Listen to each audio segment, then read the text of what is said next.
Bom dia a todos e todas. Eu vou pedir que todos se acomodem. Nós vamos dar início, então, à reunião da CPI.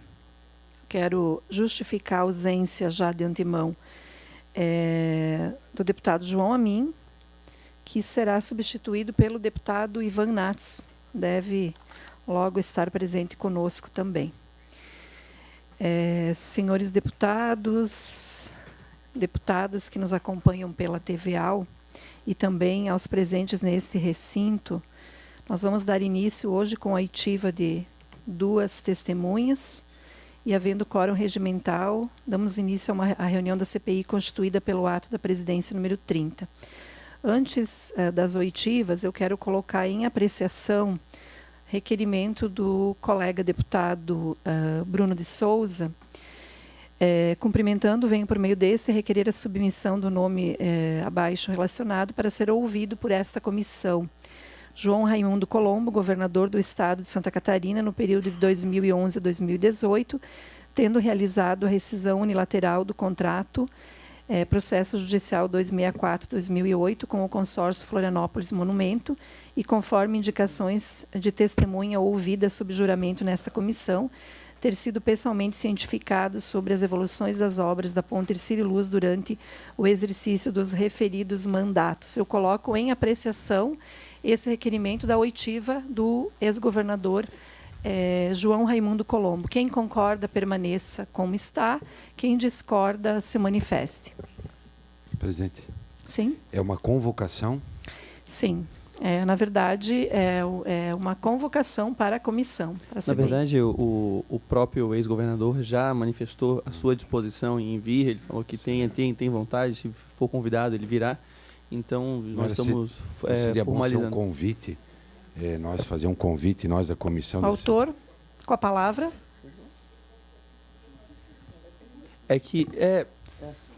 O problema é que não existe a figura do convite, mas ninguém que vem aqui vem na figura de suspeito, nada disso. É uma convocação, porque é uma sugestão, uma convocação. Então a pessoa vem aqui apenas para nos ajudar. É que nós precisamos ter os 5 votos para a convocação. Mas ele, como eu falei, já se manifestou, inclusive hoje, no próprio Diário Catarinense, ele se manifestou à sua disposição em vir, que não vê problema. Então, só para deixar claro aos deputados. Okay. Né? E ninguém vem aqui na figura de suspeito, nada disso. A pessoa vem para nos ajudar a esclarecer os fatos. Na verdade, ele vem como qualquer outro depoente. Isso. Essa é a condição. Né? Sejamos aqui bem... Existe regimentalmente a figura. Então, eu proponho para que a gente deixe para deliberar... Ótimo. Em função de que se verifique juridicamente isso, pode ser? Eu só peço para que nós deliberemos ainda hoje, porque hoje seria a última oportunidade que não é possível para ser tempestivo. Assessoria vê se pode ser o convite. Isso. Assessoria verifica essa informação, traz a informação adequada para a gente. Obrigado. Para a gente ganhar tempo também. Okay. São 11h19.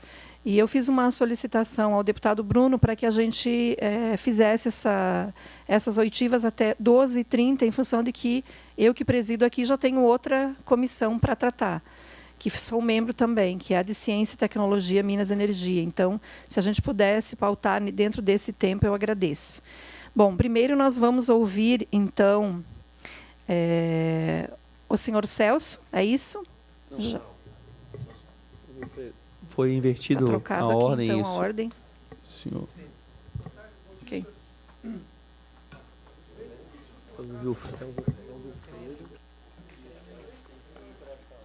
Tá. Então, nós vamos ouvir primeiro o doutor... Bom dia. O doutor Wilfredo Brillinger, é isso? E eu gostaria, então, que o senhor que já está aqui à frente conosco...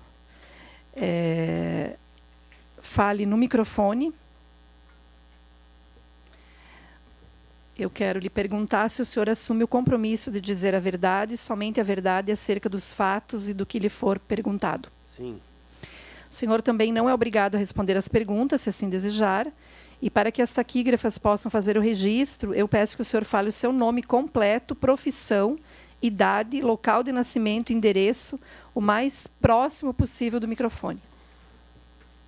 Wilfredo Brillinger, eu nasci em Turvo, 1958, sou engenheiro, sócio majoritário da empresa ProSul. Seu endereço? Rua Frei Caneca, 100, apartamento 1201, Agronômica, Florianópolis. Ok. O senhor está acompanhado de advogado? Sim? Sim. Ao advogado, se o senhor desejar ter instrução do seu procurador, é permitido, mas ele não poderá fazer qualquer manifestação ou gesto de aprovação ou de desaprovação. E solicito também ao advogado que fale no microfone o seu nome completo, o número da OAB e o endereço do escritório. Meu nome é César Augusto Mimoso Ruiz Abreu, a minha OAB é 4.125 e o meu escritório é na Rua Urbano Salles 133, Centro Florianópolis. Ok. Eu passo agora, então, a palavra ao relator da comissão, deputado Bruno Souza. Bom dia, senhor Wilfredo. Bom dia. Senhor Wilfredo, os documentos, nós vamos apresentar alguns documentos, tanto na tela, para a nossa equipe técnica poder transmitir, quanto também no computador que está ao seu lado. Por isso, talvez fosse melhor virá-lo para isso, inverter para o senhor não precisar ficar olhando na tela. Nós vamos mostrar alguns documentos durante essa oitiva, mas vou começar já mostrando um para o senhor. Nos documentos de habilitação exigidos pelo edital de concorrência internacional 12 de 2006, vencido pelo consórcio ProSul com Cremate, para fins de gerenciamento e supervisão das obras da Ponte Luz, constam os seguintes itens relativos à qualificação técnica ou do consórcio. Quanto à qualificação técnica, prova de registro de empresas do Conselho Regional de Engenharia, Arquitetura, Agronomia, com jurisdição do Estado no Estado que está sediada a empresa, com validade de data limite de entrega da documentação das propostas. Comprovação de aptidão para execução de serviço mediante apresentação de atestados ou certidões de execução, gerenciamento ou supervisão ou fiscalização de obra de recuperação de porte em estrutura metálica com extensão superior a 70% da extensão da ponte. Projeto ou supervisão, projeto de recuperação de reforço de estrutura de pontes e viadutos, gerenciamento de supervisão. Ocorre que todos os atestados e certidões apresentados pelo consórcio ProSul com Cremate nas 4 grandes áreas cobradas pelo edital, que são basicamente estrutura metálica, obra tombada pelo patrimônio histórico, estrutura de pontes ou viadutos e fiscalização ambiental de obra, a sua empresa, a ProSul, apresentou apenas uma certidão na área ambiental, inclusive onde constam o seu nome como coordenador geral da equipe, que está ali também na tela. Senhor Wilfredo, a qualificação técnica para os serviços era quase completamente da Concremate? A ProSul foi mera coadjuvante na fase licitatória? Bom dia a todos, bom dia, senhores deputados, imprensa. Eu gostaria inicialmente de agradecer a oportunidade de a gente poder esclarecer esses assuntos relacionados à Ponte Hercílio Luz. Se me permita, eu gostaria de fazer um breve relato da nossa empresa, que eu acho importante no contexto dessa discussão de hoje. A ProSul é uma empresa com 32 anos de existência, trabalha com a sede em Florianópolis, inicialmente foi fundada em São José, depois eu mudei em 94 para Florianópolis. É uma empresa que trabalha na área de infraestrutura, basicamente na área de infraestrutura, estudos, projetos, gerenciamento de obras, no Brasil inteiro. Nós só não temos obras hoje e não estamos envolvidos em 2 estados, no Acre e no Amapá. Tenho a oportunidade aqui, eu queria repassar aos senhores deputados. Esse é o ranking da engenharia brasileira, onde a ProSul há vários anos é a maior empresa de consultoria do sul do país e nós estamos a 11ª do país. Basicamente, as empresas que estão na nossa frente são empresas que trabalham na área de gás, de óleo e gás, que é uma área que a gente não atua. Trabalhamos na área de infraestrutura, desde na área de rodovias, ferrovias, portos, aeroportos. Temos hoje em torno aí de 700 funcionários, né? E somos hoje uma das empresas referentes na área de consultoria de engenharia no país, né? Eu gostaria depois que fosse distribuído aí um folder da empresa, e também aqui o ranking da engenharia brasileira, que eu acho importante nesse momento colocar para se situar quem é a ProSul, né? E isso muito orgulha, né? Florianópolis, por ser uma empresa aqui de Florianópolis, e o nosso estado de Santa Catarina, né? Então, eu só queria fazer essa inicial para terem ideia do que é a ProSul. Respondendo à sua pergunta, eu, evidentemente, nesse momento, eu não tenho como me lembrar exatamente dos atestados que foram colocados numa licitação lá em 2006, né? Mas por que eu fui buscar a Concremate? Eu fui buscar a Concremate porque tratava-se de uma ponte pênsil. E a única empresa aqui no Brasil que tinha atestado, que tinha atestação, por isso que a concorrência era internacional, né? Uma das únicas, não digo a única, mas uma das poucas empresas que tinha atestado de ponte pênsil era a Concremate. Essa ponte pênsil é uma ponte que eles fizeram esse trabalho de consultoria e supervisão numa ponte no Espírito Santo, porque é difícil, ponte pênsil aqui no Brasil. Nós temos a Hercílio Luz, que é a grande ponte pênsil, hoje do mundo, não é do Brasil, né? Do Brasil só tem nessas dimensões, só tem elas. Então, na época, eu busquei uma empresa que me complementasse para que eu pudesse participar dessa licitação internacional. Esse foi o único atestado apresentado pela ProSul. Então, a complementação que o senhor considera que a ProSul foi complementar, a Concremate foi complementar ou ela foi protagonista? Não. Nós somos líder do consórcio. Quando a gente entra numa licitação, num consórcio, a gente vê os atestados. Não é que a ProSul não tinha atestado, mas a gente vê qual é o melhor atestado, qual é o atestado mais robusto. Nesse caso, tinha só o ambiental para apresentar? Se a questão é essa, volta a te colocar que eu não lembro. Porque aqui não é só a qualificação técnica, nós temos que observar duas coisas. Estás falando na qualificação da proponente, depois tem a qualificação da equipe técnica. Tá? Que eu também gostaria eu também não lembro. Eu não lembro quantos profissionais meus participaram da qualificação da equipe técnica. E os atestados da Concremate eram robustos? Os atestados da Concremate eram robustos a ponto de nós sermos habilitados para o consórcio. Senhor Wilfredo, a empresa ProSul constituiu o consórcio BR-101 Sul em 2004, o consórcio ProSul Tegmac em 2005, os consórcios ProSul MPB e ProSul Progel em 2010, o consórcio Vidal Ramos em 2011.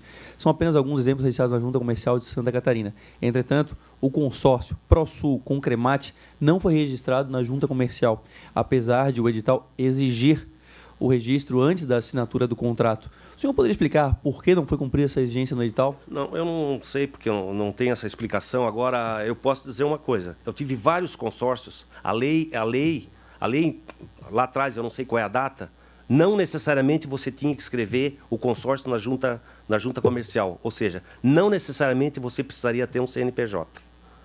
Tá? A partir de um determinado momento, que eu não sei precisar, tá? A lei alterou e hoje, sim, é obrigatório, qualquer consórcio, você é obrigatório entrar na junta comercial e você ter um CNPJ operar como consórcio. Na verdade, o próprio edital exigia que estivesse registrado na junta comercial antes da assinatura do contrato. Por isso a nossa pergunta. O senhor tem alguma explicação para isso? Não lembro desse fato. Com relação à equipe técnica a ser alocado no canteiro de obras, o consórcio ProSul Concremate apresentou a seguinte relação de profissionais, que está na sua tela. Eu não vou ler inteira para não desgastar a comissão. O único profissional da ProSul nessa relação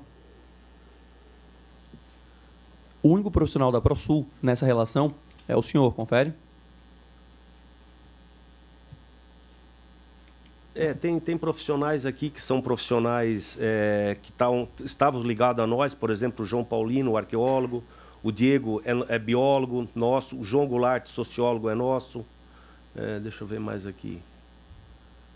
Leovaldo, Marcelo, Ronaldo, eu.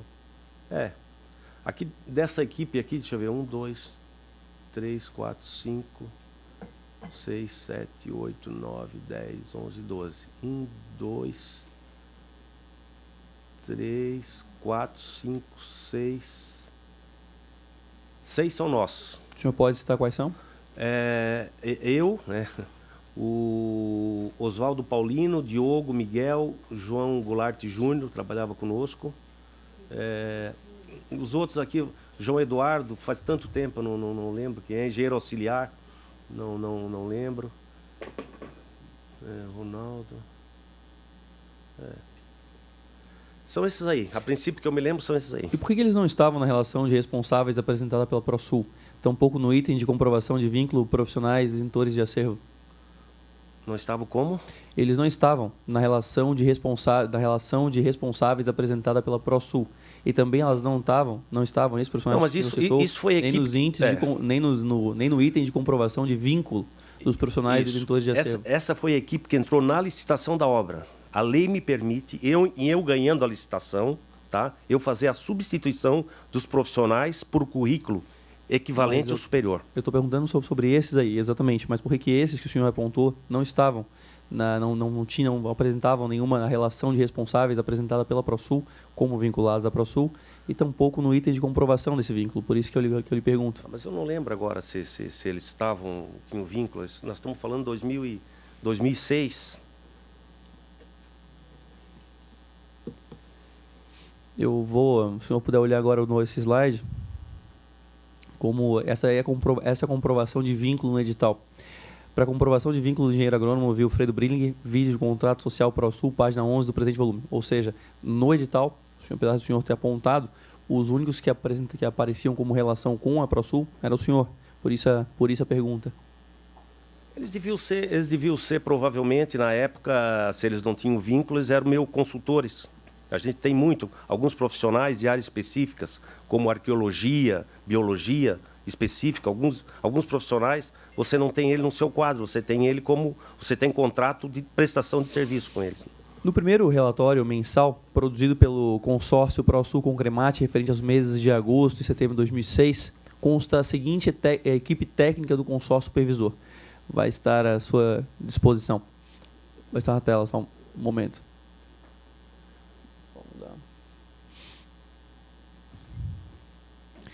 Nós podemos perceber que as funções de engenheiro coordenador e de engenheiro de estrutura metálica já estão sendo exercidas no primeiro mês de supervisão por outros profissionais que não aqueles que foram relacionados na licitação. Por que isso aconteceu? Volto a repetir aquilo que eu falei para você. Quando você entra numa licitação, você entra com determinados profissionais. Você não sabe se você vai ganhar ou vai perder aquela licitação. A partir do momento que você ganha a licitação, a lei, até hoje é assim, a lei me permite que a partir do momento que eu assine o contrato, eu faça a substituição dos profissionais, desde que o currículo seja equivalente ou superior. Então, isso foi feito. E eles tinham o mesmo acervo que os engenheiros que concorreram? Se não tivesse, não seria aprovado pelo órgão contratante. E por que eles não foram incluídos já na equipe técnica no edital? Eu vou te explicar. Não foram incluídos porque, com certeza, a equipe técnica que eu apresentei na proposta técnica, naquele momento, era mais interessante. O currículo não é que esses aqui não atendiam, eles podiam atender. Só que aqueles currículos eram currículos que atendiam o edital e eram muito superiores. Eu precisava, naquele momento, botar o que eu tinha de melhor na minha proposta. Durante toda a execução do contrato, os nomes se mantêm parecidos para funções de coordenador e engenheiro de estrutura metálica. Com a aparição do engenheiro Celso Carvalho e depois do engenheiro Sebastião Rezende como coordenador. Algum profissional da Concremate assumiu essas funções durante a execução do contrato? Assim, detalhes, eu vou só para vocês aqui entenderem o processo. A minha função na empresa, eu faço a parte institucional, a parte política e a parte comercial, né?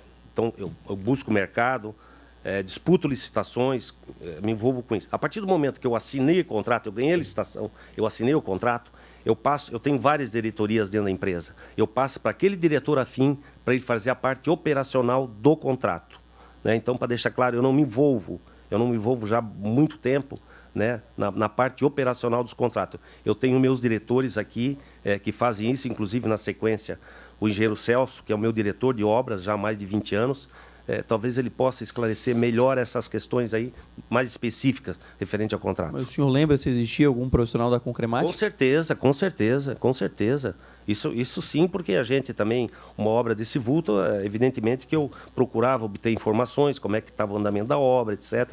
E os profissionais, com certeza absoluta, sim, isso eu afirmo sem sombra de dúvida. Os profissionais da Concremate participaram ativamente deste contrato. Eu não sei nomes, assim, para perguntar nome, eu não sei, mas com certeza tinha profissionais da Concremate participando. Senhor Wilfredo, nós fizemos um levantamento dos profissionais apontados na licitação pela ProSul Concremate e das suas atuações ao longo dos anos.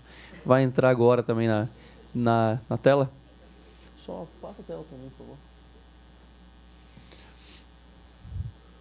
Nenhuma das funções de engenheiro de 2006 até 2010 foi ocupada pelos profissionais apontados na licitação. O DEINFRA, ele anuiu com essas substituições? Veja bem, todas as substituições, você só pode, volto a dizer, a pergunta é referente novamente entre a equipe que entrou na proposta e a equipe que atuou. Volto a dizer, a lei me permite que assim que eu ganho uma licitação, porque eu não posso ter profissionais na prateleira, entendeu? Tem um profissional na prateleira, eu vou entrar. Se eu ganhar, eu pego a pessoa. Se eu não ganhar, não existe isso. Não é assim que funciona.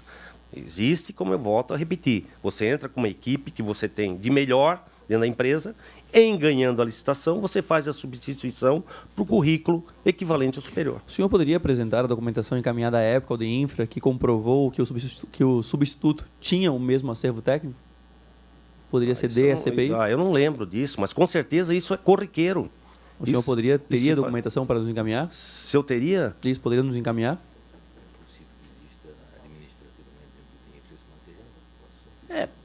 Requisitamos. É possível que exista essa documentação oficial dentro do próprio DEINFRA. Essas substituições, elas não... O senhor não guarda esses registros? Eu guardo. Alguns registros eu guardo. Tá? Normalmente na empresa, depois de 5 anos, a gente incinera todos os documentos, porque é coisa que não interessa mais, né? Essas substituições, elas são normais? São elas normais. Não ocorreram rápido demais, logo no primeiro mês? Não, são normais e se faz isso realmente no primeiro mês. Porque a partir do momento... Tá, eu botei um profissional meu, gabaritado, esse profissional meu pontuou e eu fui ganhador da licitação por causa desse profissional. A partir do momento que eu começar a executar, esse profissional ele está alocado, até porque entre uma licitação e outra, desde o momento que eu participo da licitação até o momento que eu... a definição, se eu vou ganhar, não vou ganhar, até assinar o contrato, isso pode decorrer até 6, 7 meses. De repente, esse profissional que eu coloquei lá, ele já está envolvido em outra obra. Então, é assim mesmo. No primeiro mês, quando você inicia o contrato, assina o contrato, tem ordem de serviço, você tem que colocar aquela equipe que vai trabalhar efetivamente na obra. Então, pelo que eu entendi do seu relato, esses profissionais que o senhor colocou no edital estavam lá só para pontuar na licitação. Esses profissionais que eu coloquei, que nós colocamos, né, o consórcio, né, sempre falar o consórcio, né, eu não entrei sozinho, é um consórcio. Nós sempre colocamos o que nós tínhamos de melhor nas duas empresas. Senhor Wilfredo, eu vou projetar um trecho do depoimento do senhor Paulo Ney Almeida nesta CPI. Senhor relator, deputado estadual Bruno Souza, o senhor então contesta a empresa supervisora? Resposta do senhor Paulo Ney Almeida. Claro, nós não tivemos nunca, a supervisora ela estava nos fiscalizando, tá? E muitas vezes nós também achávamos que ela não tinha todo o pessoal necessário. O senhor concorda com essa afirmação do senhor Paulo Ney Almeida, que a supervisora muitas vezes não tinha o pessoal necessário? Não, jamais, né? Isso nunca aconteceu, né? O que se deu foi exatamente ao contrário, né? O que se deu foi exatamente ao contrário. Por isso que a ponte sofreu esse atraso brutal aí no cronograma. O problema não era nós. O problema era quem estava executando a obra. Esse que foi o problema. O consórcio ProSul Concremate participou da elaboração do edital de licitação para a fase 2, os trabalhos no vão Pêncio da restauração da Ponte de Luz? Se nós participamos do edital... elaboração do edital. Esse detalhe, o deputado, eu realmente não lembro. Não lembro. Isso talvez o engenheiro Celso, na sequência, possa O senhor sabe esclarecer. se o projeto básico foi revisado pelo consórcio supervisor? O que eu sei é o seguinte, vamos lá.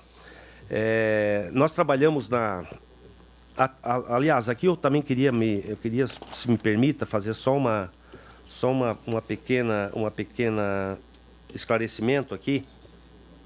No ofício encaminhado, né, aqui pela Assembleia, pela comissão, no dia 13 de março de 2019, a comissão nos pede somente dados, cópia física e digitada dos boletins de acompanhamento de obra etapa 2. Só etapa 2. Então, vamos lá. O que é etapa 1? Etapa 1 eram os viadutos de acesso à ponte. A etapa 2 era fundações das duas torres. E a etapa 3 era o vão pênsil. Nós, mostrando a nossa lisura, a gente respondeu respondemos, está aqui, no dia 16 de abril, que era o prazo para entregar toda essa documentação, nós entregamos a documentação, apesar de vocês termos, né, solicitado somente da etapa 2, nós mandamos toda a nossa participação na etapa 1, na etapa 2 e na parte da etapa 3. Isso consta de 4 DVDs, se me permita eu ler. O DVD 1, a relação mensal dos colaboradores do consórcio ProSul Concremat que atuaram e foram medidos na supervisão das obras de restauração da Ponte Ercílio Luz, ficha cadastral, GFIP dos colaboradores, CLT, contrato de prestação de serviço dos demais colaboradores, 2006 a 2014. DVD 2, diário de obra das fases 1, 2 e 3, entre agosto de 2006 e julho de 2014. DVD 3, relatórios mensais de supervisão de obras e relatórios ambientais de agosto de 2006 a julho de 2014. Por fim, DVD 4, documentos que comprovam a lisura da atuação do consórcio supervisor, o qual informou reiteradamente os atrasos da obra e a ausência de capacidade técnica e operacional para concluí-las no prazo assinalado, dezembro de 2014. Esses 4 DVD, eu acho que vocês tiveram a oportunidade de lerem, né? Isso soma mais de 5.000 páginas. Então, aqui mostra toda a nossa lisura nesse processo da Ponte Ercílio Luz, durante o período que a gente atuou lá. Alguma vistoria na Ponte Luz foi realizada pela supervisora na época da elaboração do edital? Do edital? Do edital da fase 2. Isso também eu gostaria que consultasse o engenheiro Celso, porque isso não faz parte do meu dia a dia, eu visitar a obra e etc., para montar a proposta. O senhor sabe se o DEINFRA em algum momento consultou o consórcio projetista sobre alguns pontos do projeto base? Deixa eu falar para vocês, para esclarecer, outro ponto importante. Quando essa obra foi contratada, o vão central, o projeto que foi licitado, quem fez esse projeto foi um consórcio de empresas lá atrás, uma empresa francesa, eu acho que era Seto Ruth, o nome da empresa, deve ter nos autos aí, com uma empresa nacional. A empresa nacional, realmente, eu não lembro o nome nesse momento. E esse projeto era inexequível. Não tinha como executar a recuperação do vão central com aquele projeto, né? E aí, sim, a concepção desse projeto, dessa ponte segura, que foi o projeto que foi executado agora, fazendo aquela ponte embaixo da Ponte Ercílio Luz, né? Aquela concepção daquele projeto foi nosso, né? A concepção não foi nossa.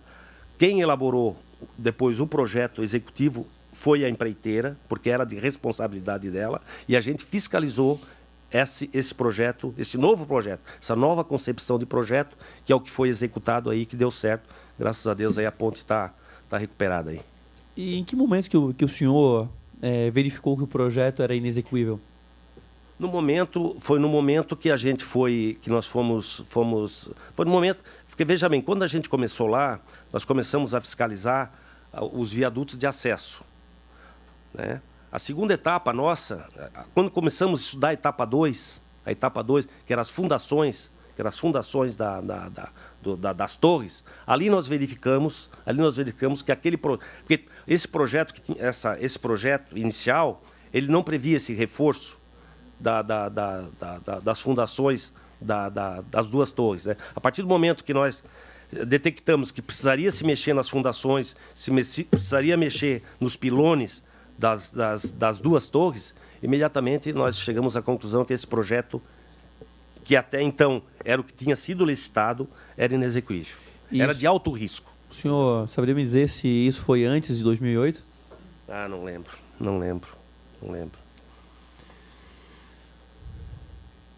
E era possível facilmente verificar que o projeto era inexequível?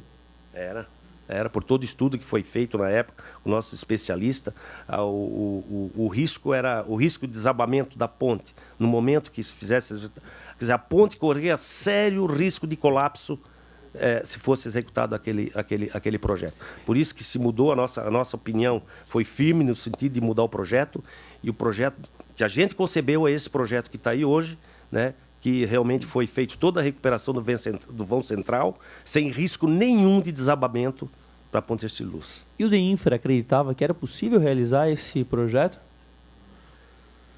Na época, eu não posso dizer, porque na época eu não sei quem é que fez a análise desse projeto inicial do DEINFRA, não tem informação. Quando a gente entrou lá, esse projeto era o projeto para ser executado.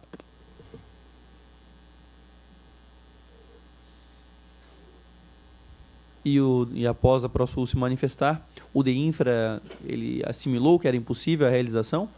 Sim, com certeza. Quando o consórcio Florianópolis Monumento contratou projetos com a RMG Engenharia, o consórcio supervisor analisou os projetos entregues? Analisamos. Essa empresa, a RMG, foi a empresa que o consórcio Monumento contratou para fazer o detalhamento desse projeto. Que é a empresa hoje que está fazendo, com a nossa saída lá em 2014, eles estão lá fazendo a supervisão da obra hoje lá. Analisaram mais algum outro projeto realizado por outra empresa, para o consórcio Florianópolis Monumento? Não, que eu me lembre não. E sabe que detalhamentos eram esses? O detalhamento do projeto final de engenharia. Projeto executivo.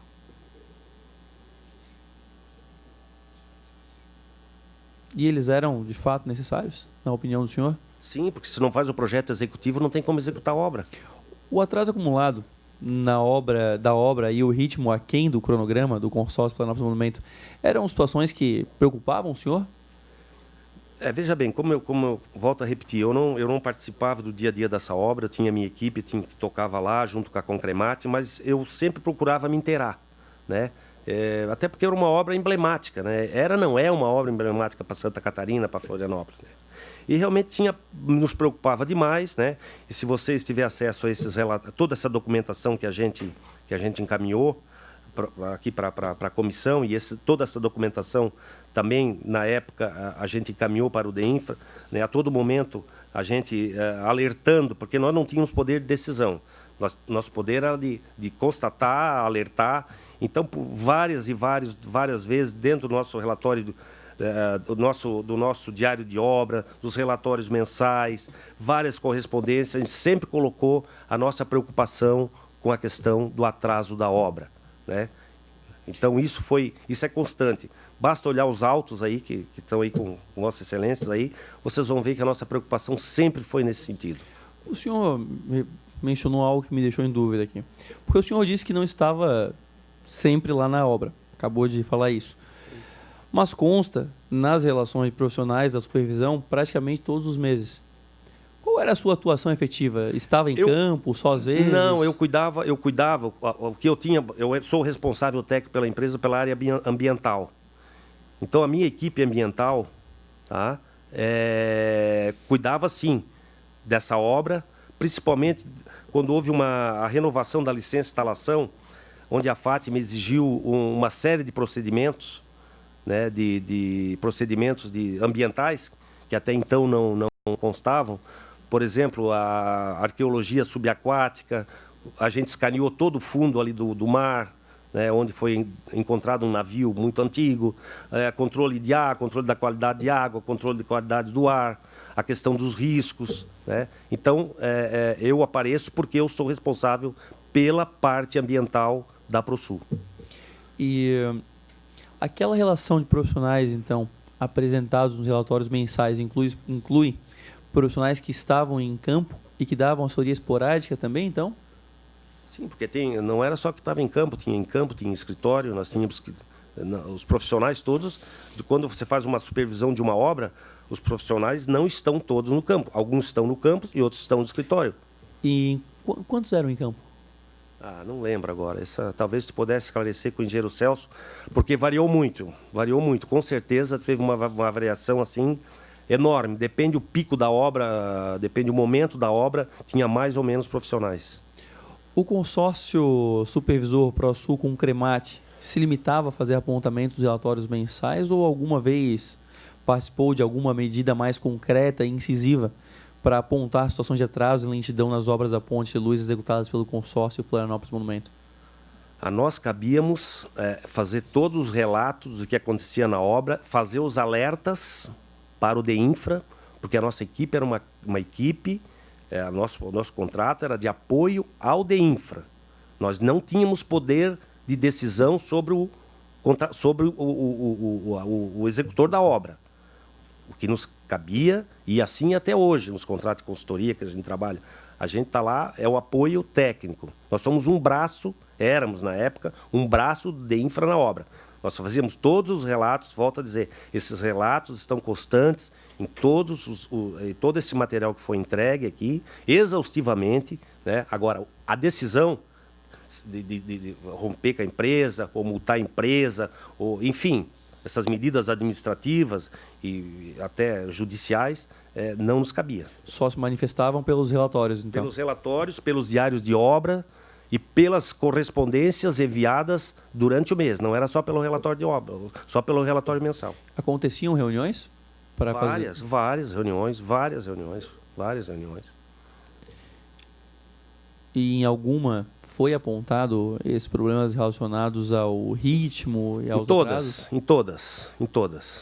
E aqui eu até me permito, para enriquecer aqui a discussão, o governo, na época, muito preocupado com essa questão do ritmo das obras, ele procedeu algumas reuniões no próprio Palácio, na 401, né, onde chamava a empresa executora, nos chamou, os engenheiros do DEINFRA e tal, preocupado com o ritmo das obras, né? E ali era colocado claramente, sempre foi colocado claramente a nossa preocupação com o cronograma, o previsto, né? O previsto da obra e o que estava sendo executado. E quais autoridades participavam dessas reuniões? Participava normalmente o secretário de obras, o diretor do DEINFRA, engenheiros do DEINFRA, o superintendente, o pessoal do DEINFRA que estava na ponte. Era um grupo, né? O governador em exercício? Em exercício, não. O governador, na ocasião, né? Sim, o governador participou. Ele que convocava essas reuniões, preocupado com o andamento das obras, né? Algumas reuniões foram feitas lá, não foram muitas, mas foram. Ele tinha ciência dos atrasos, então? Tinha ciência. Alguma vez o consórcio supervisor foi questionado pelo DEINFRA acerca da real viabilidade da execução completa das obras conduzidas pelo consórcio Florianópolis Monumento? Se o DEINFRA nos questionou, e nós temos aqui vários ofícios, inclusive temos o ofício aqui, datado, que está nos autos aí também, datado de 1 de julho de 2014, onde esse nosso relatório aqui, essa nossa correspondência, foi base para que se fizesse a rescisão unilateral do consórcio construtor na época, né? Na verdade, toda essa rescisão unilateral, ela foi toda ela embasada em todo o trabalho que nós fizemos, em todo o nosso diário de obra, volto a dizer, todas as correspondências de alerta, enfim, a gente alertou o tempo todo. Então, eles tinham a preocupação se a obra vai sair, eles perguntaram se a obra vai sair de fato, é possível acabar essa obra? Veja bem, a cada reunião que se fazia, se apresentava um cronograma. E a partir do momento que a empresa construtora dizia, eu vou cumprir esse cronograma, por mais que a gente duvidasse até, mas era difícil tu chegar naquele momento, né, a gente levantava. Bom, para fazer isso, vai ter que aumentar a equipe técnica, vai ter que qualificar, tanto quantitativamente como sobre o ponto de quantidade e qualidade da equipe técnica, né? Vai ter que, enfim, uma série de procedimentos administrativos na própria obra para que se cumpra. É possível que se cumpra esse cronograma? É possível que se cumpra, evidentemente. Dá para cumprir. Agora, tem que fazer uma série de procedimentos que até agora não foram feitos. Se você fizer de agora em diante, entrega sim. E a posição da ProSul com o Cremate era uma posição mais cética em relação a isso? Se mostrava ao DEINFRA a dificuldade de se cumprir esse cronograma? Ou... Nós sempre colocamos o seguinte: se fizerem o que estão propondo nesse momento, é possível terminar sim a obra. Agora, esses procedimentos que estão sendo colocados agora aqui, até agora, durante todo esse período da obra, não aconteceu. E qual foi o momento que a ProSul, de fato, viu que a obra não iria acontecer? Eu acho, nesse documento final. Eu não tenho detalhes, talvez o engenheiro Celso possa relatar com mais precisão, mas foi no ano de 2014, né? 2014. A gente sempre vinha alertando, mas esse documento, eu encaro esse documento aqui como um documento fundamental, onde a gente faz aqui uma análise. No dia 1º de julho de 2014, a gente encaminha um relatório para o DEINFRA, onde aqui a gente faz um histórico de toda essa questão da cronograma de execução da obra. Senhor Wilfredo, isso foi em 2014, após 5 anos e meio de contrato, já num período em que a obra já era para ter sido entregue já há mais de 2 anos e meio. Só foi possível verificar, então, de fato, que a obra não seria completa em 2014? Não, ao contrário. Se você observar toda a documentação que a gente encaminhou aqui, vai verificar que a gente alerta do risco de não cumprimento do cronograma previsto. A gente alertou o tempo todo. Agora, volto a dizer, a decisão de rescindir um contrato ou não era nossa. Assim como esse contrato foi rescindido em 2014, né, que foi uma decisão do poder público, foi uma decisão do DEINFRA, ele podia ter rescindido em 2010, podia 2011. Nós alertamos. O DEINFRA agora tomou não tínhamos poder alguma de atitude efetiva? Desculpa, eu não entendi. O DEINFRA tomou alguma atitude efetiva em relação Sim, a todos esses avisos antes de 2014? Eu não tenho essa informação. Talvez o engenheiro Celso, volta a dizer, que acompanhava no dia a dia da obra, mas com certeza, né, eu não posso afirmar detalhes, mas o DEINFRA fazia notificações, etc., né, com base no que a gente levantava. O relatório de fevereiro de 2011 é a última vez que o senhor Fernando Hayashi é mencionado como integrante da equipe técnica da construtora, sendo que ele era o responsável técnico da CSA Limitada. A partir da saída dele do canteiro de obras, havia mais algum profissional da CSA que de fato participava da obra? Não posso te informar porque volto a dizer, eu não acompanhava a obra no dia a dia. Não tenho essa informação. O consórcio ProSul com o Cremate foi notificado oficialmente da saída da CSA da obra? Também não posso te afirmar. Como funcionava a verificação de alocação de pessoal do consórcio Florianópolis Monumento? Ou seja, os nomes que constavam no relatório eram os nomes daqueles profissionais que efetivamente estavam em obra, ou o consórcio executor passava uma lista para compor o relatório do consórcio supervisor? Deputado, não posso lhe informar porque, volto a dizer, eu não acompanhei a obra no dia a dia. Não tem como. O consórcio ProSul com Cremate se manifestou em alguma oportunidade sobre a aplicação de alguma penalização ao consórcio Florianópolis Monumento? Que eu me lembre, não, até porque não era a nossa função. Né? A nossa função é alertar sobre os problemas de atraso, todos os problemas da obra. A decisão, se vai notificar, se vai multar, se vai rescindir, essa é uma decisão do DEINFRA, na época, da Secretaria DEINFRA, enfim, do governo. O senhor sabe se alguma penalidade foi alguma vez aplicada? Não sei te responder. O consórcio supervisor intercedeu alguma vez em favor do consórcio executor para que não fosse penalizado ou sancionado pelo DEINFRA? Não, jamais. E o fato do contrato DEINFRA com o consórcio Florianópolis Monumento ter perdurado durante 5 anos e meio foi vantajoso para o consórcio ProSul com o Cremate? Não foi vantajoso e nem desvantajoso. Nós cumprimos aquilo que estava no nosso contrato, né? Só para deixar bem claro, o edital é muito claro, que dizia o seguinte: nosso edital, né, que a gente venceu essa licitação, aqui no seu item 432, é muito claro que diz assim, ó: a conclusão dos serviços dar-se-á com a entrega e aprovação do relatório do cadastro da obra concluída, as-built, juntamente com todas as fichas de controle tecnológico do serviço. Portanto, nós estávamos lá, o edital previa que nós ficaríamos lá até o encerramento da obra. E se a obra atrasou, não era problema nosso. A gente fazia os alertas. Agora, se a obra era para fazer em 24 meses e levou 36 e levou 48, nós não era a nossa função essa de nos envolver com essa questão do cronograma físico-financeiro da empreiteira. Apenas alertar. Mas o consórcio ProSul Concremate ganhou mais, né? Por ficar mais tempo na obra, inclusive com meses com serviços paralisados. O consórcio Concremate, ele ficou na obra durante o tempo que tinha a empresa construtora lá. De acordo com o nosso edital, nós tínhamos que ficar até o final da obra. Só não ficamos porque o contrato foi rescindido unilateralmente. Volto a dizer, graças a todo o trabalho que nós fizemos, toda a base da rescisão foi com base nas nossas anotações, nos nossos relatórios, e a partir do momento que foi rescindido o contrato com a empreiteira, foi rescindido o nosso contrato também. Senhor Wilfredo, essa pergunta eu faço para todos.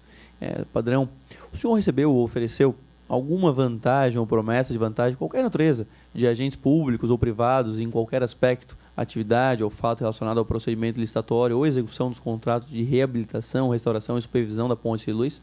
Não, jamais, jamais. Presidente, eu estou, por mim, eram essas as perguntas. Eu passo ainda a palavra ao Wilfredo, se quer fazer ainda alguma consideração final, breve, ou é isso? Eu acho que é isso. Eu também queria fazer aqui só para vocês, só para eu também poder justificar de repente, algumas consideraçõezinhas que eu acho importante aqui, se me permitam. O senhor seja bem breve e esse documento pode ser já remetido aos deputados? Pode. Ok. Eu queria fazer duas considerações que eu acho importante, que é o seguinte, só para vocês entenderem, né, aquilo que eu coloquei dentro da empresa, eu cuido da parte política, a parte comercial, a parte institucional. Só para vocês terem uma ideia da ProSul, a ProSul em 2006, quando nós assinamos o contrato com a Ponte, nós tínhamos 109 contratos em execução e 750 funcionários. Em 2014, quando nós encerramos o contrato, nós tínhamos 304 contratos em andamentos e 1.051 funcionários. Por isso que é difícil, eu não tenho como acompanhar o dia a dia de uma obra dessa. E aqui também eu gostaria de colocar...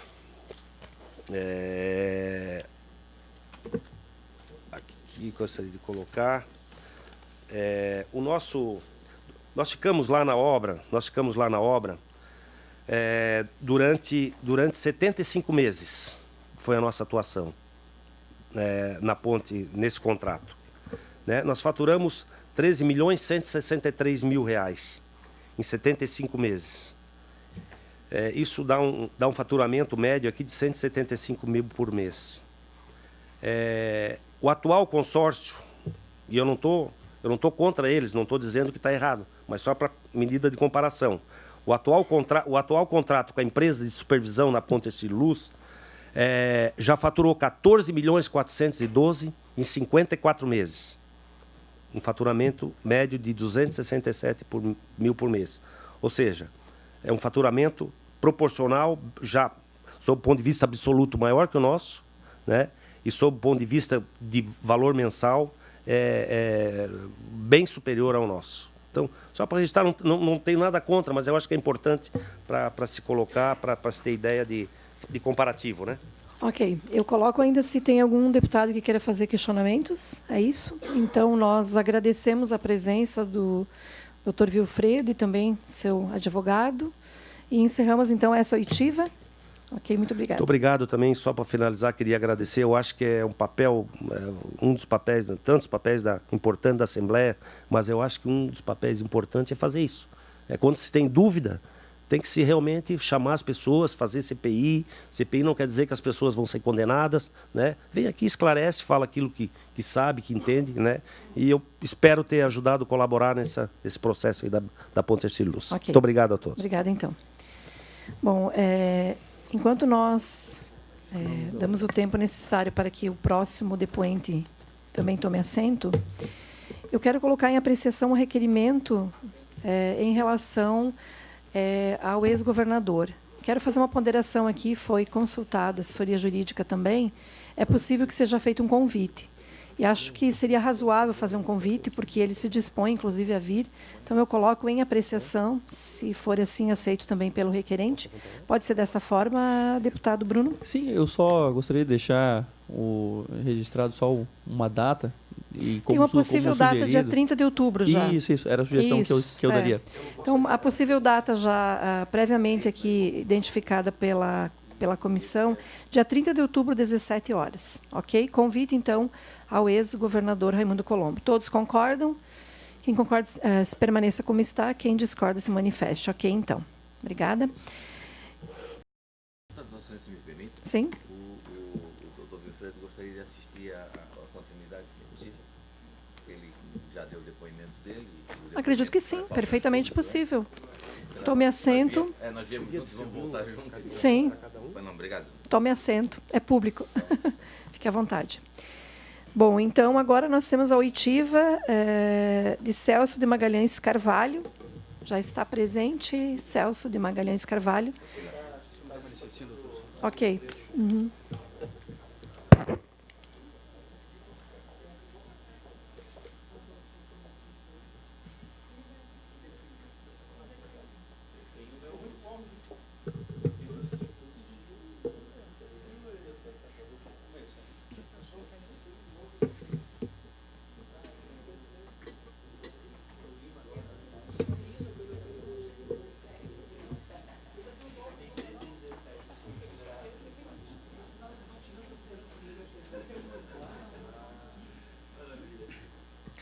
Senhor Celso, o senhor sabe por que foi convidado a se fazer presente hoje nesta reunião? Por favor, se manifeste ao microfone. Sim. O senhor assume o compromisso de dizer a verdade, somente a verdade acerca dos fatos do que lhe for perguntado? Sim.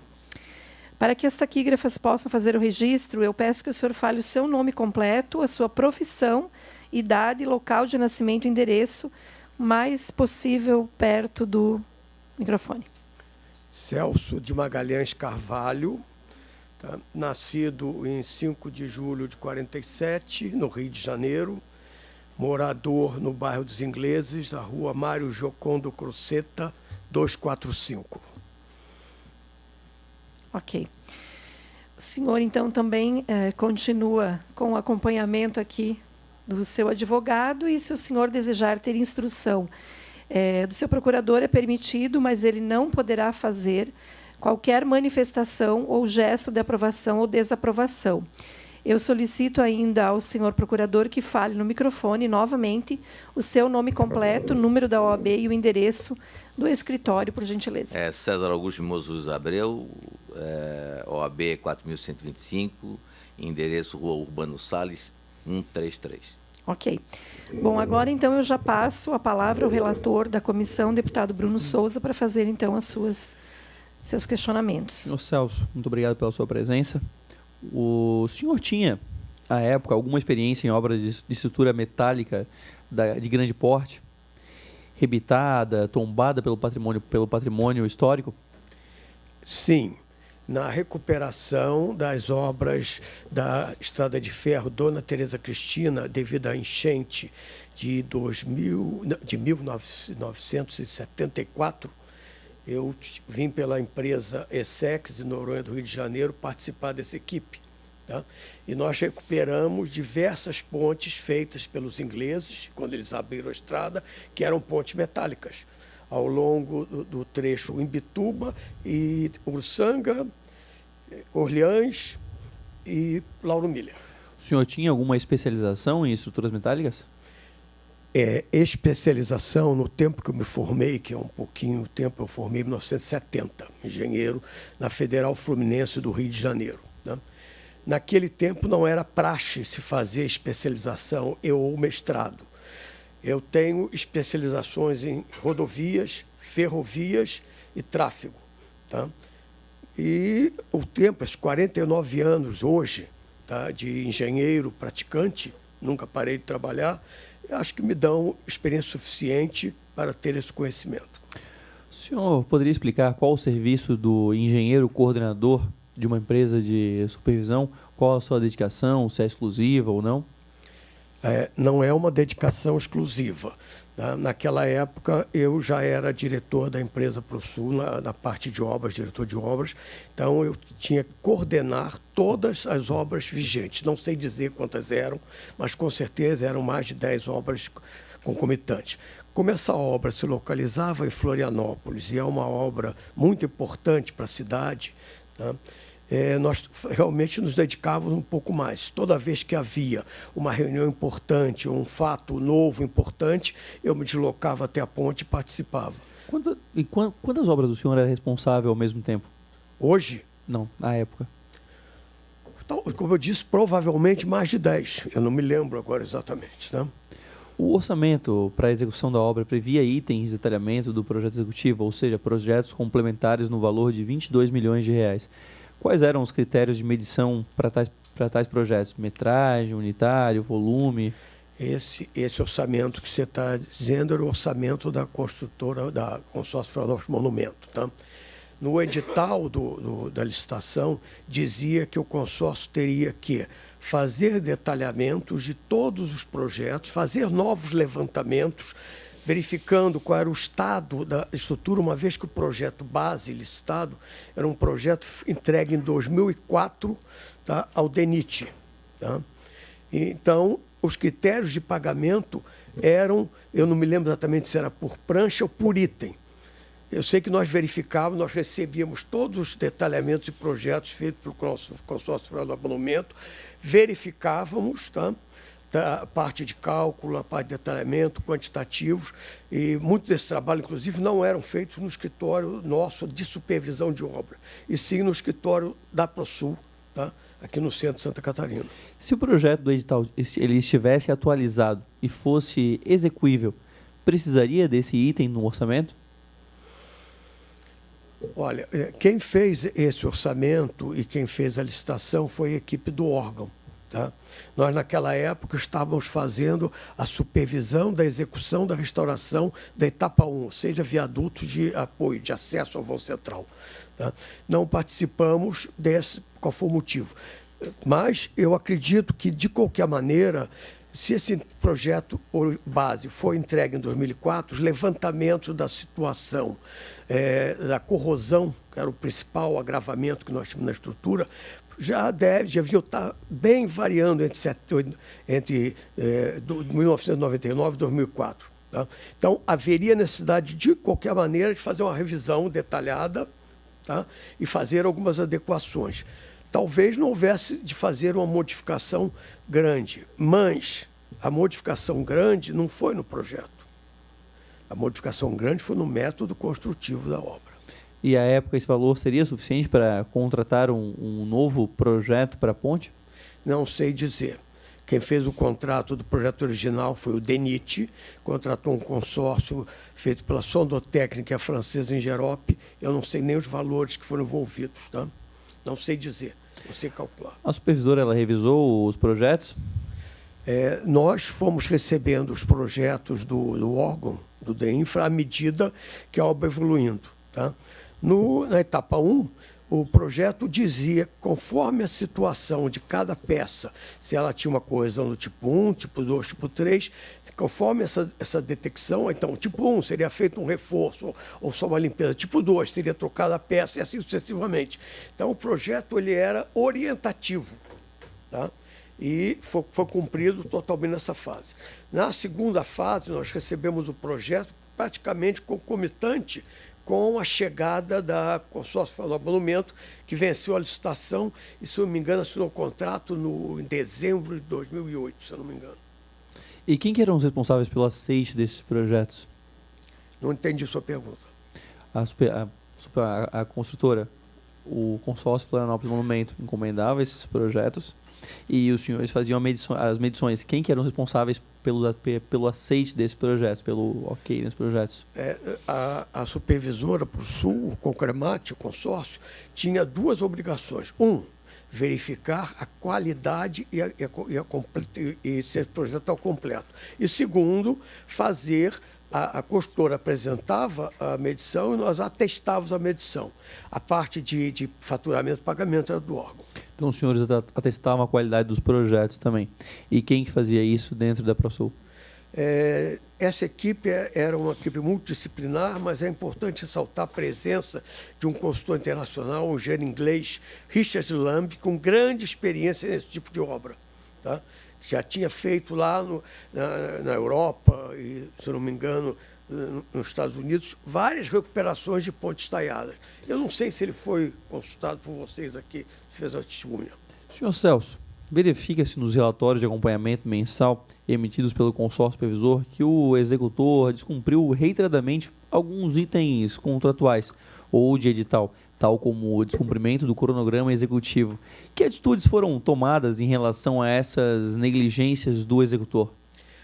Bom, o consórcio Florianópolis, a supervisão, a sua função era dar apoio técnico e informações ao DEINFRA, que era o órgão que tinha o poder, vamos chamar assim, de polícia, de advertir, multar, punir. Tá? Em 2010, houve a mudança do método construtivo. Janeiro de 2010, a reunião primeira, tá? Onde se apresentaram os motivos e realmente nós, pelo consórcio, participamos e concordamos que aquilo obrigava a mudar o método construtivo. Bom, na sequência, durante o ano de 2010, ele foi apresentando os projetos dessa nova metodologia. Em 2011, ele teria que começar a construir a chamada de ponte de sustentação provisória, que ia escorar por baixo, que está ali presente e serviu perfeitamente essa fase agora da construtora Teixeira Duarte. Bom, começo de 2011, ele devia começar a executar e nós começamos a notar que não estava executando no ritmo ideal. Começamos nessa fase a alertar o fiscal, nossa comunicação com o órgão era o fiscal, fazia documentos ao fiscal. Em 2012, esse atraso tornou-se, vamos chamar de irreversível.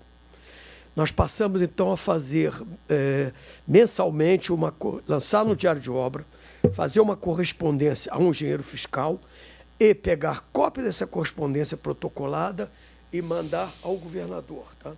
Haja visto a nossa preocupação com o problema. Haja visto a nossa preocupação com este problema. Tá? Todo mês era feito esse relatório? Essa preocupação era externada todo mês? Em 2012 era todo mês. A partir de 2013 passou a ser semanal a correspondência, o lançamento no Diário de Obra, que são os dois documentos legais contratuais. Tá? E a correspondência ao governador era semanal? Nessa fase, a gente protocolava, vamos dizer, no primeiro dia da semana para o engenheiro fiscal e 2 dias depois entregávamos, protocolava no governador. E quem que era o engenheiro que o senhor menciona? Quem era o fiscal? Engenheiro da ProSul? Não, o fiscal que o senhor... Nessa época era o engenheiro Venceslau Dostoiev.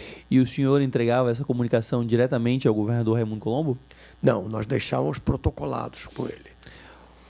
Por que o consórcio supervisor relata com mais ênfase o descumprimento do cronograma apenas nos relatórios finais? Não. A partir de 2013, inclusive, tem uma listagem num dos anexos daquela correspondência enviada. Tem um dos anexos, que eu vou até ver qual é. Aquela correspondência enviada no início dos trabalhos aqui à CPI. Tá?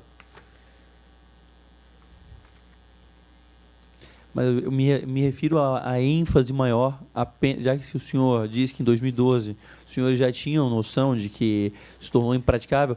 Não, estava se tornando impraticável. Estava se tornando impraticável. Tá? Quando que o senhor considera DVD 4, tá?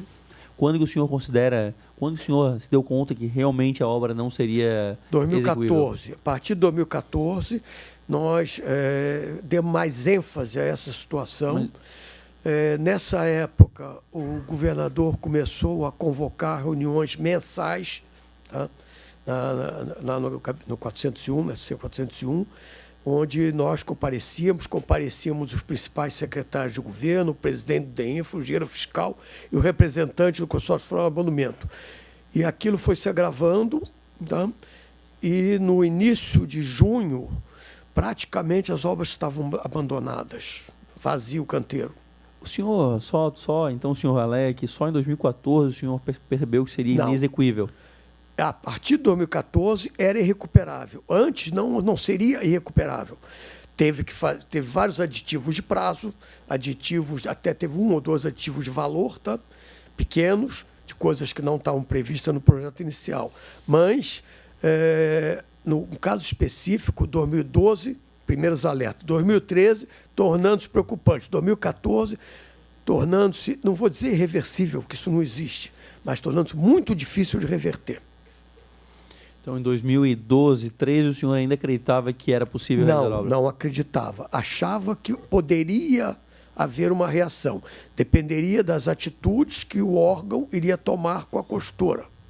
Dentro do contrato da construtora havia primeiro uma advertência, depois uma multa e depois a rescisão. Foram 5 anos e meio com a obra conclusa em apenas 40%. Não se demorou muito para verificar isso? Não, nesses relatórios que o senhor mesmo citou, em 2012, a partir do a gente citava sempre anexo. Qual a percentagem devia estar no cronograma e qual estava. Então, se aparentava então bem mais grave ainda a situação, percentagem e cronograma. Nós vamos mostrar, tem uma imagem aí projetada na nossa imagem ali no computador também. Verifica-se que durante algum tempo o consórcio supervisor ele realizou medições em montante maior ao do executor. Ou seja, quem supervisionava estava medindo mais do que quem fazia a obra, do que quem restaurava a ponte. Quem supervisionava a restauração estava medindo mais do que quem estava restaurando.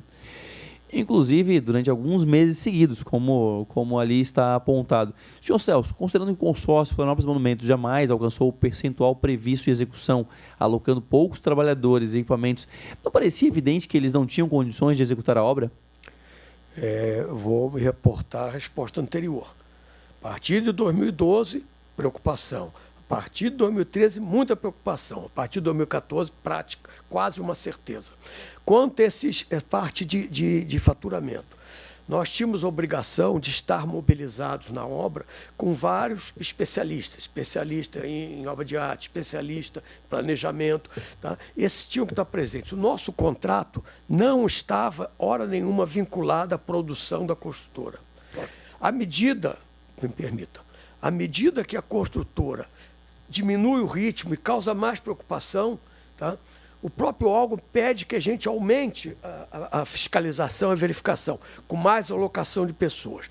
Outro fator importante, em 2010, quando foi feita a mudança do método construtivo, a Fátima pediu uma série de estudos novos para revalidar a licença, que se referia ao processo do DENIT em 2004, ao projeto em 2004.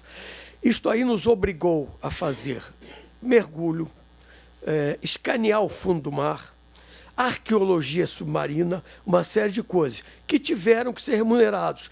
Nesses picos que aparecem de medição, tá? Da ProSul ali na fase 2010, 2011, são esses serviços exigidos pela Fátima para revalidar a licença, que foi revalidada. Bom, voltando a isso, se eu tenho que estar lá para verificar que ele não está construindo ou está construindo errado, eu tenho que estar lá. Se eu estou lá, a minha remuneração contratual é por homem mês lá trabalhando, não há como evitar. Isso acontece. Tá? É muito ruim, por causa que leva a esse tipo de pergunta, mas que legalmente a nossa remuneração foi perfeitamente adequada. E por que foi permitido dilatar o prazo de execução em mais 2 anos, 2 anos além do inicial previsto, aditivar valor contratual, quando se estava claro que não eram cumpridos os requisitos dessa obra desde o início? O aditivo de prazo foi em 2012, dando mais 2 anos e meio para o contrato. O senhor está falando do contrato da construtora? Exato. Tá. Quando foi mudado o método construtivo, a partir de janeiro de 2010, já houve um aditivo, mas que não deu reflexo financeiro, mas de troca dos elementos que iam ser executados e medidos. Tá? A partir de 2012, quando já estava claro que seria impossível cumprir o cronograma inicial, acho que terminava no segundo semestre de 2012, não tenho certeza, estou especulando. Tá? Começamos a pressionar o próprio consórcio construtor, tá? E o engenheiro fiscal, que tinha que dar um jeito, ia vencer. E aí, o consórcio Florianópolis Monumento, dentro de uma regra que existe no DEINFRA até hoje, ele tem de pedir um aditivo de prazo numa antecedência de 60 dias do vencimento. Ele cumpriu, mas foi em cima do vencimento, obedeceu o que estava no contrato dele, no edital dele, mas estava em cima do vencimento. Né? O senhor aparece como responsável técnico do consórcio ProSul com Cremate a partir da 25ª medição, referente a agosto de 2008, portanto, um pouco antes do início da segunda fase. O senhor poderia explicar quais os procedimentos para a substituição do engenheiro anterior? E o senhor teve que apresentar a CAT como responsável técnico ao DEINFRA? A minha RT, que é a nossa anotação de responsabilidade técnica junto ao CREA, pela empresa, eu sou o responsável técnico desde agosto de 2006 até 30 de junho de 2014. Tá? Isto não quer dizer que eu vou ser remunerado nas medições. É uma responsabilidade da empresa designar uma diretoria para tocar e um responsável técnico legal perante o CREA. Com licença.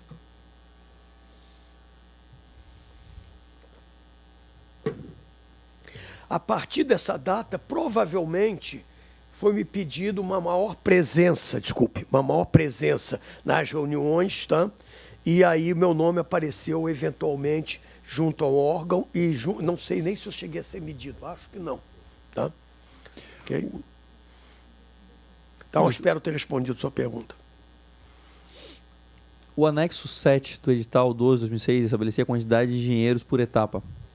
A etapa 2, que envolvia o reforço das fundações, que sofreu alterações, exigia o índice de 0,352 do engenheiro coordenador por 10 meses.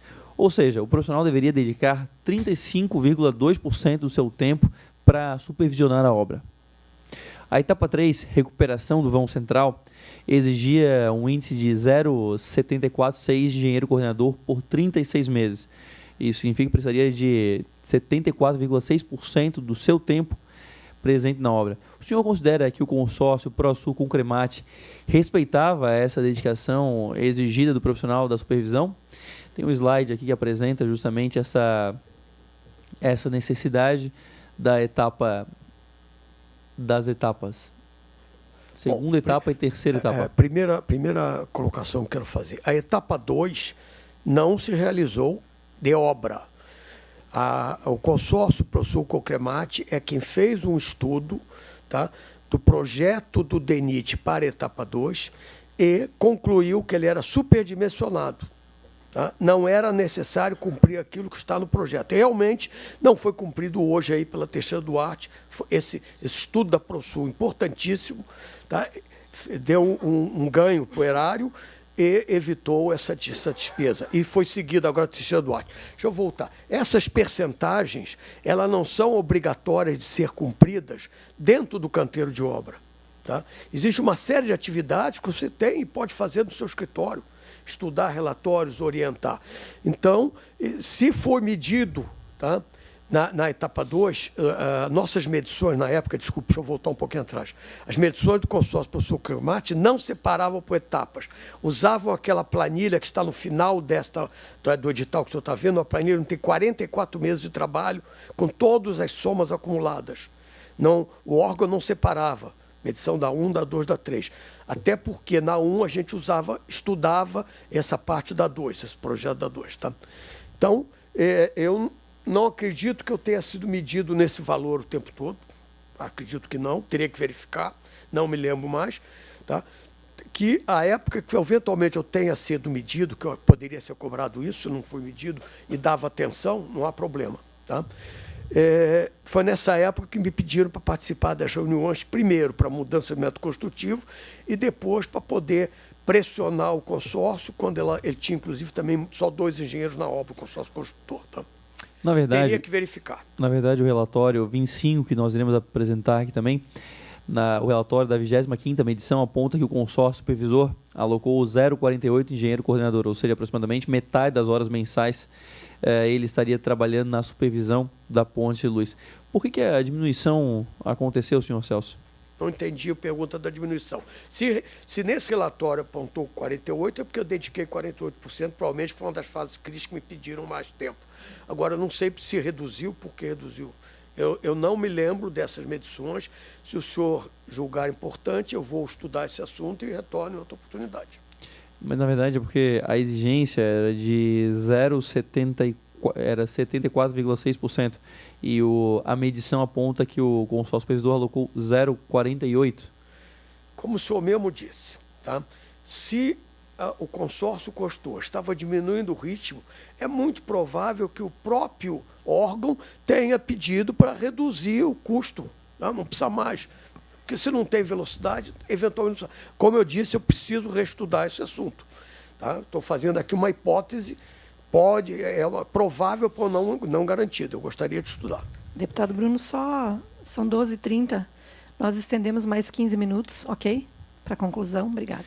Senhor Celso, peço que o senhor olhe as RTs da supervisão da obra da Ponte Luz. Gostaríamos que o senhor explicasse o motivo de tantas RTs, nós vamos entregar para o senhor aqui os documentos. Peço que o senhor olhe essas RTs da supervisão da obra da Ponte Luz. Gostaríamos que o senhor explicasse o motivo de tantas ARTs anuladas.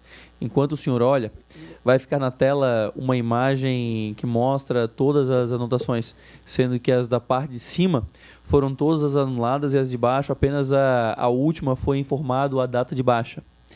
Veja bem, as ARTs que tinham o período de responsabilidade especificado, com início e baixa, estão anuladas, enquanto outras, como a 25, 58, 59, 1, 0, a segunda da lista, constam obra em serviço e andamento desde 2006, como pode ser verificado na tela aqui. A segunda RT informa que está em andamento. Eu vou pedir para o senhor depois repetir, porque eu vou responder cada caso. Eu posso responder cada caso? Eu vou fazer uma pergunta e o senhor faz. Eu vou lhe pedir para... Vamos terminar a pergunta, tá bom? A segunda RT informa que está em andamento até hoje, pois não tem data de baixa. Atividade de coordenação de controle de qualidade, supervisão e fiscalização, ambas da ponte, viadutos ou elevados metálicos. A terceira RT, de 13/5/2010, como pode ser verificado na tela, ela especifica o período de maio de 2010 a agosto de 2012. Foi anulada por substituição, quando a da RT de 31/8/2012, no período de maio de 2010 a agosto de 2012. O senhor foi responsável técnico pela supervisão da obra da ponte Luiz? Perante o CREA, anotação de responsabilidade técnica, representando a empresa ProSul, parte do consórcio, fui. Tá? Quanto a essas que o senhor diz anuladas, não são anuladas. Elas são substituídas por outra. Então, fica a presença integral da pessoa, só substitui o documento. Às vezes, porque entra no serviço, eu faço a especulação também, entra um item novo que está objeto de classificação e eu tenho que fazer uma nova RT. Teria que verificar também, mas não há anulação, tá? E por que não há data de baixa? Isso, se não há data dessa baixa aí, é uma falha da empresa, do consórcio, e nós vamos dar baixa, porque estamos aí gastando um valor desnecessário. Nosso contrato foi encerrado unilateralmente em agosto de 2015. A última RT que vamos mostrar informa que a obra de serviço foi concluída e que a data de ingresso na obra foi 16/4/2013 a 18/4/2013. Essa é a última RT que o senhor tem à disposição aí na tela. Ou seja, apenas 4 dias, incluindo todos os serviços e cancelamentos à RT anterior. Pelo exposto, gostaríamos que o senhor explicasse o motivo de tantas RTs e essa última, o senhor poderia explicar por qual motivo que ela tem 4 dias apenas? Provavelmente essa ART foi emitida e, como o nosso contrato foi paralisado no dia 1º de julho de 2014 e encerrado unilateralmente em agosto de 2015, ela tem que ser cancelada. Então, se está paralisada, ela não tem vigor. Teria que estudar, mas durante todo o tempo foi cumprido o nosso dever legal de fazer RT e o serviço foi prestado de acordo com o contrato. Mas uma RT de 4 dias, o senhor saberia o motivo? Como eu disse, teria que estudar. Provavelmente foi para a paralisação da obra, eu tenho que encerrar a RT, tenho que ver. Senhor Celso, nós solicitamos ao CREA que fornecessem as ARTs emitidas pelo senhor no período 2006 a 2015, sendo informadas 206 anotações, não incluindo as anuladas, como vimos anteriormente.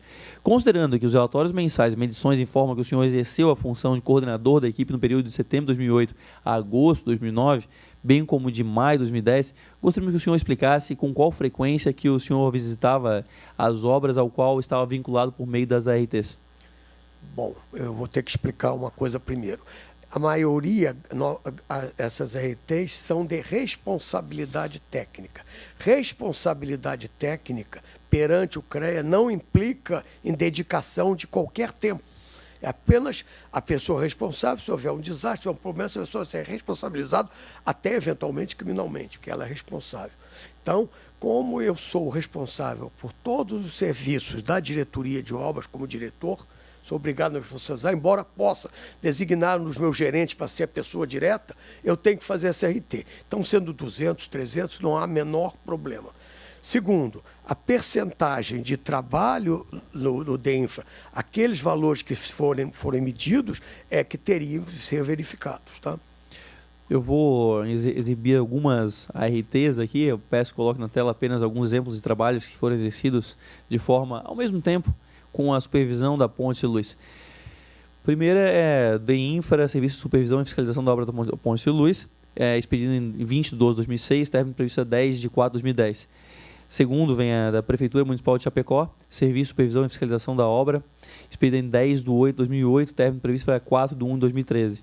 A terceira, o projeto Geotécnica 108 km, BR 342 em Nova Venécia, Espírito Santo, expedida em 19 de 8 de 2008, término previsto para 12 de 1 de 2010.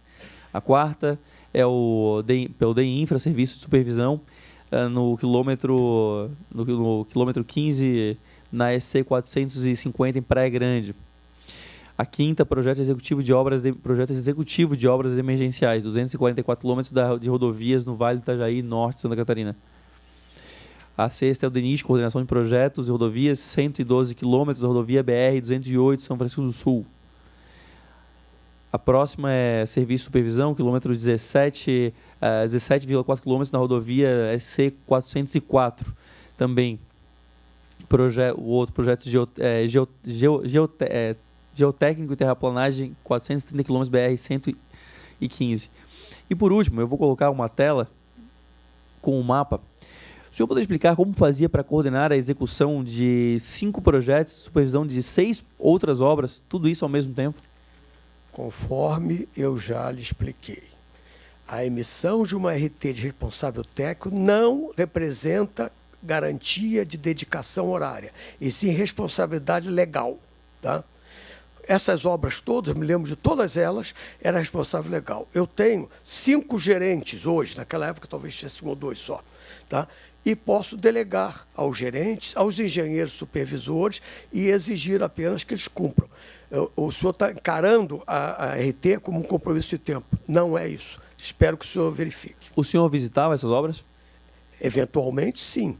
Uma vez cada 2 meses, se necessário. Se estivesse correndo bem, às vezes não é necessário.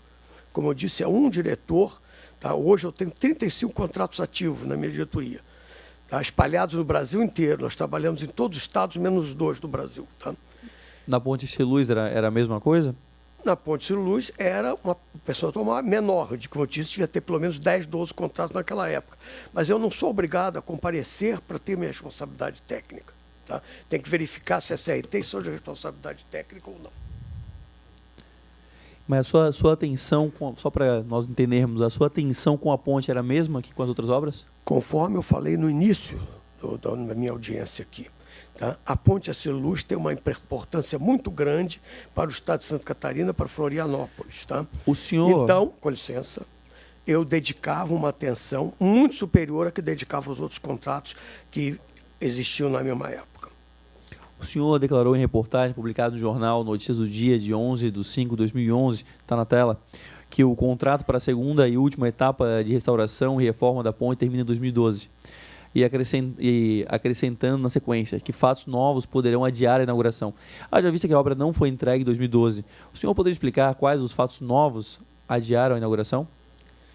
Como eu te disse, pela data dessa entrevista, vamos dizer assim, foi 2011. 2011, nós começamos a ficar preocupados com o ritmo de obra e que ele poderia não permitir a término na data prevista. Tá? Então, eu acho que essa minha declaração aqui bate bem com aquilo que eu expliquei da evolução dos problemas de 2011, 2012, 2013 e 2014. Então, está bem coerente com o que o senhor viu aí. O consórcio ProSul Concremate participou da elaboração do edital de licitação para a fase 2 dos trabalhos da Vão Pêncio da restauração da Ponte de Luz? Não, absolutamente. Nossa função é supervisionar a obra. Parte administrativa é do órgão. Ok. Presidente, eu estou satisfeito. Questiono se algum deputado queira se manifestar. Ok. Vossa Excelência quer fazer alguma consideração final ainda, doutor Celso? Não, só de agradecer aí a atenção e dizer que nós, da ProSul, continuamos à inteira disposição no sentido de esclarecer qualquer dúvida que haja. Tá? Muito obrigado. Ok. Boa tarde. Então, não havendo mais perguntas a serem feitas, eu dou por encerrado o depoimento do senhor Celso. Agradeço a sua presença e do advogado também. Isso aqui? Solicito que a assessoria faça o encaminhamento dele até a área externa. Posso levar para olhar isso? Senhores deputados, não havendo mais nada a deliberar, dou por encerrada a presente reunião, lembrando que teremos reunião dia 29 de outubro, terça-feira, às 17 horas. Obrigada. Justificando ainda em tempo a ausência do deputado Sargento Lima em função de agenda em Brasília. É isso. Obrigada.